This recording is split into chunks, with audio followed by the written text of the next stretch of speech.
Alright class, today we're going to talk about factoring quadratic equations. So the first thing I want us to do is a quick refresher of what we covered last class. So last class we learned how to factor out the greatest common factor and how to factor by grouping. And we're going to need to make sure we know how to factor by grouping for this next section. So I want to make sure we have all the steps down and go through a few examples. So in order to factor by grouping, this is a refresher from last class. Step one is we need to group our terms using grouping symbols. What are those grouping symbols? Parentheses, right? So we need to group terms. We need to factor each group. And we need to collect the greatest common factor and factor our polynomial. Okay, so let's go over an example. What if I have 4x, nope, no x's this time, 4 minus 2q minus 6p plus 3pq. So I'm going to go ahead and factor by grouping. The first thing I need to do is I need to put my grouping symbols. Remembering that we don't like, that we need to have an addition symbol between our groups right here. So I'm going to write this as plus a negative 6p plus 3pq. So I have to pull out the greatest common factor. So the greatest common factor of our first parenthesis right here of 4 and negative 2q is just going to be 2. So that leaves me with 2 times 2 gives me 4. 2 times negative q gives me negative 2q. Now I have to look at my next group. So I have negative 6p plus 3pq. Now one thing we don't like is negative leading coefficients, right? So I'm going to have to go ahead and pull out the negative with me. So I can see the greatest common factor here is a negative 3p. That leaves me with 2 minus q. Now remember, when we're factoring by grouping, what we want is we want these two groups to look the same, okay? If we didn't, we may need to reorganize, or it may not be possible to factor this polynomial by grouping. But this one is, so let's go ahead and collect our greatest common factors. So I have 2 minus 3p times what we had that was the same, 2 minus q. Now if I wanted to check this answer, how would I check my answer? What do we do when we're multiplying two binomials? We FOIL, right? I could check my answer by foiling. All right, let's do one more example that's a little more complicated to make sure we really got this down before we can move on. So let's take a look at if I have, I don't like green, how about blue? 2x cubed y squared plus x squared y squared minus 14 xy squared minus 7y squared. So the first thing I need to do is put in my grouping symbols, which are our parentheses, right? Remembering that I don't like negative leading coefficients, so I'm going to write this as plus a negative 14xy squared. So now I look at each group and pull out the greatest common factor. So the greatest common factor of 2x cubed y squared plus x squared y squared is going to be what? What's a good place to start? So I always like to go by constant, then each variable. So the greatest common factors of 2 and our imaginary constant 1 here is going to be a 1.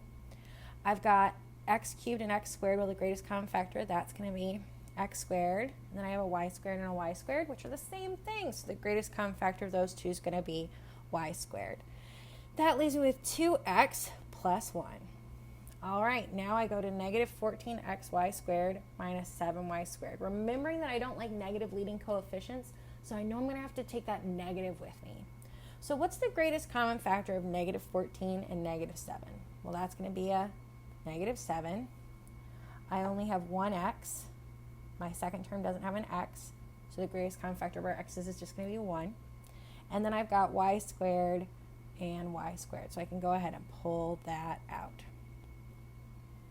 That leaves me with 2x plus 1. Okay, good. Both of these look the same. That's our main goal when we're factoring like this. So I'm going to collect my greatest common factors.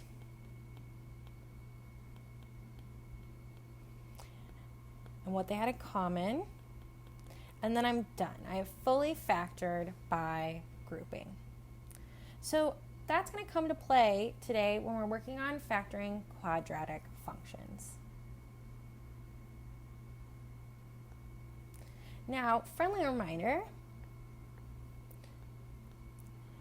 that quadratic functions are of the form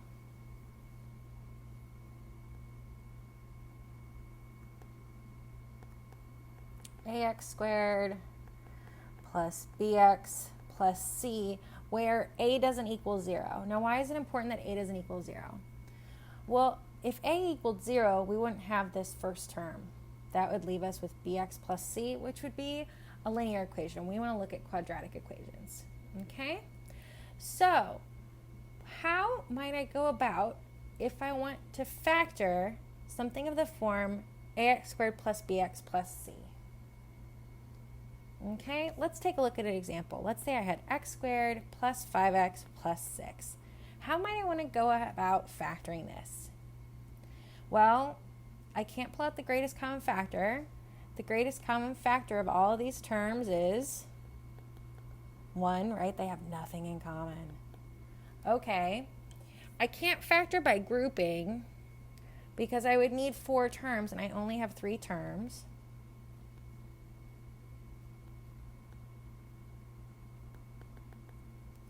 But what if there was a way to pull apart this middle term using a new rule for factoring trinomials in quadratic form? Okay? And that rule is going to be this. Our new rule. This is going to be our mantra for the next few class periods. It's going to be, we're going to find the factors of AC that add up to B. We are going to find the factors of AC that add up to B. So let's go ahead and attempt to do this, okay? And we're going to use this example above. So I want to label my A, B, C in this case. Remember, those are our coefficients. So A in this case is 1, B is 5, and C is 6, okay? So A times C, we want to find the factors of AC. AC in this case is 6 that add up to B. So why don't I go ahead and list all the factors of 6? I could have 1 and 6. I could have 2 and 3. I'm sure you guys might already see we have the answer, but let's look at the negatives too, right? I've got -2 and -3 and -1 and -6. And I want to find the factors of AC that add up to B. Well, B in our case is 5. So I need to know what the sum, right, when we add these factors together. 1 plus 6 is 7. That's not it. 2 plus 3 is 5. Oh, that's it. That's going to be our answer. Let's go ahead and add the rest of these so we can see all the possibilities. Plus, I love a good filled out table, don't you? Okay, so we found our answer. Ding, ding, ding. 2 plus 3 equals 5. Now, okay, I've found the factors of AC that add up to B. What am I going to do? I'm going to use these factors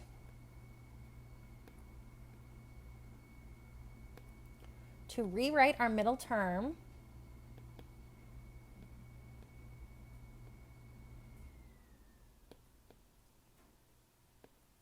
into 2 terms and factor by grouping.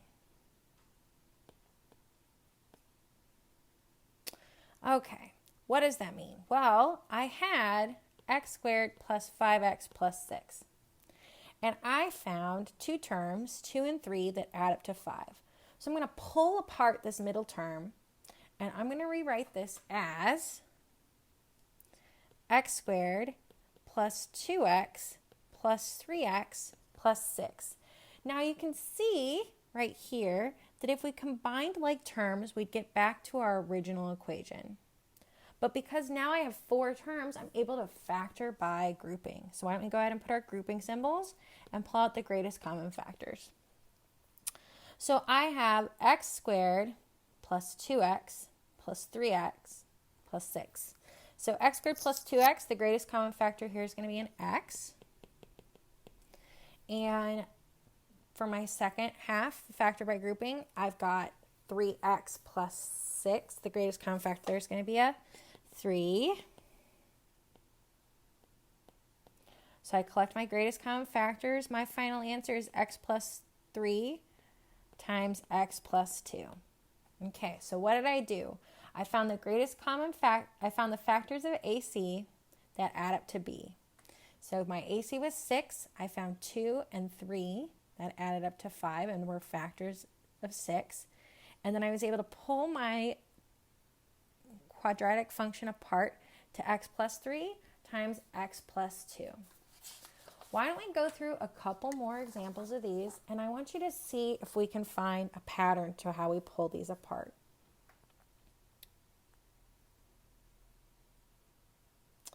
That was an accident. Okay, so I want us to look at these couple of examples. I'm going to set up 2 examples. I'm going to have x squared minus 2z minus 24. Sorry, I mean that for to be an x. And then I have x squared minus 9. Okay, so I want to label my ABCs. It's a perfect place to start, right? And then I'm going to pull apart my middle term so I can factor by grouping. So I want to find the factors of AC that add up to B. So A in this case is 1, B is negative 2, and C is negative 24. All right, AC, when I multiply them together, it's going to give me a negative 24. So let's find some factors of negative 24. Can you guys think of any factors of negative 24 that add up to negative 2? Okay, well, I know it's 2 times negative 12. I could have 12 times negative 2. I could have 4 times negative 6. Oh, wait. Okay. 4 plus negative 6 equals negative 2. Now, if you want to, you could go ahead and list all of the factors of negative 24. It's not required once you find the 2 factors that you need. So now that I have 4 plus negative 6 equals negative 2, I can rewrite my polynomial, right? I've got x squared, and instead of having a negative 2x, I now have plus 4x minus 6x minus 24. And again, if we combined like terms, we could go ahead and get back to our original trinomial. So I'm going to factor by grouping. Remembering I don't like negative leading coefficients, we're going to do plus negative 6x minus 24. Now I can pull out the greatest common factor. I've got x times x plus 4 plus the greatest common factor of negative 6x and negative 24 is negative 6 times x plus 4. So I collect my greatest common factors. That leaves it x minus 6 and x plus 4. And again, we can check our answer by foiling. Now let's take a look at this last example before I want us to see what we've figured out, see if we found a pattern. So I have x squared minus 9. My A in this case is 1. My C is negative 9. What's my B? Well, my B in this case is 0, right? Just like when we were dividing polynomials, we can write this with a placeholder. So I've got x squared plus 0x minus 9. So I need to know what are some factors of AC. Let's go back to green. AC, which is negative 9, that add up to 0. Well, I'm sure we could already tell me negative 9 would be negative 3 times 3. And negative 3 plus 3 equals 0. So I can rewrite this middle term as negative 3x plus 3x. So now I have, back to blue, x squared minus 3x plus 3x minus 9. Now I can factor by grouping. The greatest common factor of x squared and negative 3x is going to give me x times x minus 3. The greatest common factor of 3x and negative 9 is going to be 3. That gives me x plus 3 times x minus 3 is our fully factored version of x squared minus 9. So the real question I want to know is, do you see a pattern?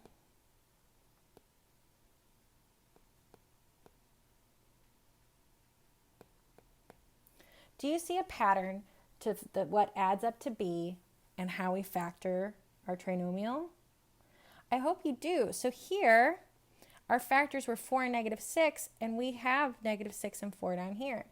Here our factors were negative 3 and 3, and it factored into a 3 and a negative 3. And you could see in the previous example where 5 factored into a 2 and a 3, that we had x plus 3 and x plus 2. Okay? So we have found a nice little shortcut. But this shortcut only works when a equals 1. Okay? So in the next lesson, we're going to going over some trinomials where a doesn't equal 1.